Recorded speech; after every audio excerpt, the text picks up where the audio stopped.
Water में memory है और मेमोरी कभी लॉस नहीं हो सकती अगर हम साइंटिफिक कॉन्सेप्ट से चलें। और हमारे अंदर 70% से ज़्यादा जो है वाटर है।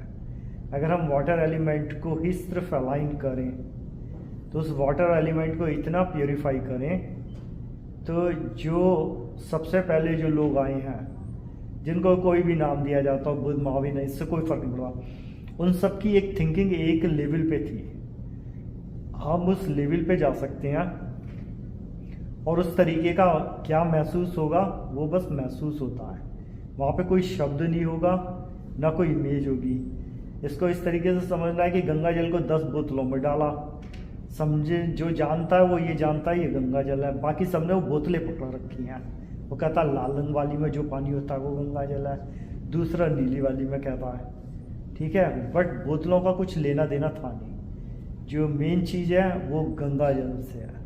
तो वैसे ही ये जो कॉन्शियसनेस है, अगर सारी जगह जाके जब हम एक स्पिरिट की बात करते हैं जो हमारी सोचने की है, ठीक है, सबसे जो विचार है वो कहाँ से आते हैं, हम केवल एक रिसीविंग एंड है। तो पहला प्योरीफाई ये करना, अगर हमारे बर्तन में से हम गार्बेज हटा देंगे जो गंदा जल है, ठीक है, तो गंगा जल खुद आ जाएगा। लॉन में जैसे वीड है या ग्रास, एक चीज़ आती है, वीड डिफ़ॉल्ट आती है। तो जितनी भी मेडिटेशन क्रिया करी जाती हैं उन सब का पर्पज़ एक है, जितनी प्रेयर करी जाती हैं, जो अनवांटेड चीज़ें आ रही हैं उनको रेक्टिफाई करना।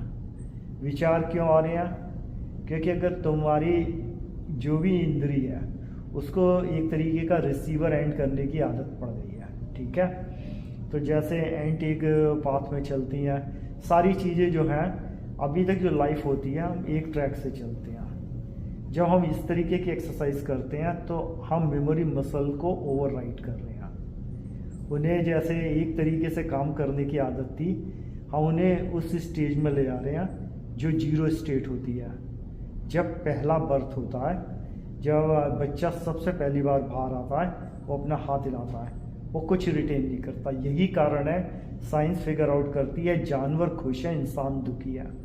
क्योंकि जानवर को केवल 3 चीज़ें चाहिए, उसे अपना खाना चाहिए होता है, उसको फियर नहीं होना चाहिए, वो सेफ हो, और उसके बाद उसको गुड स्लीप हो।